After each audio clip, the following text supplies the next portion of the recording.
तेजस MK-1A भारतीय वायुसेना का एक महत्वपूर्ण हिस्सा है और हाल ही में HAL ने GE-404 इंजन की आपूर्ति फिर से शुरू करने की घोषणा की है। यह खबर न केवल वायुसेना के लिए बल्कि निवेशकों के लिए भी बहुत महत्वपूर्ण है। तेजस MK-1A एक हल्का लड़ाकू विमान है जो स्वदेशी तकनीक पर आधारित है। इसकी डिजाइन और विकास में भारतीय इंजीनियरों ने काफी मेहनत की है। इस विमान की खासियत है इसकी उच्च गति, उन्नत एवियोनिक्स और मल्टी रोल क्षमताएं। जब हम इसकी तुलना अन्य लड़ाकू विमानों से करते हैं तो तेजस की लागत प्रभावशीलता इसे और भी आकर्षक बनाती है।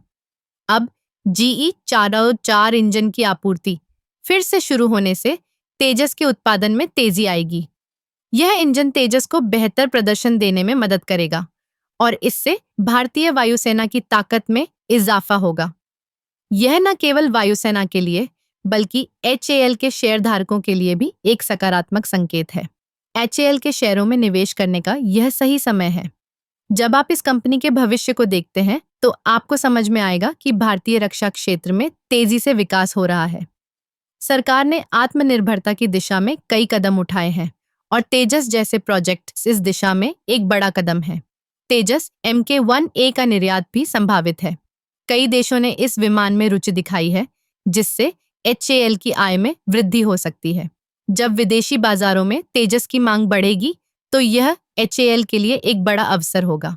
इस सबके बीच हमें यह भी ध्यान में रखना चाहिए कि भारतीय रक्षा क्षेत्र में प्रतिस्पर्धा बढ़ रही है, लेकिन तेजस की विशेषताएं और HAL की तकनीकी क्षमता इसे एक मजबूत खिलाड़ी बनाती हैं। तो अगर आप निवेश के बारे में सोच रहे हैं तो HAL के शेयरों पर ध्यान देना एक समझदारी भरा कदम हो सकता है। तेजस MK-1A के साथ आप न केवल एक मजबूत रक्षा प्रणाली का हिस्सा बन रहे हैं बल्कि एक संभावित लाभकारी निवेश का भी हिस्सा बन रहे हैं। इसलिए तेजस MK-1A और HAL के भविष्य को लेकर सकारात्मक रहना चाहिए। यह सिर्फ एक विमान नहीं है बल्कि यह आत्मनिर्भर भारत की दिशा में एक महत्वपूर्ण कदम है।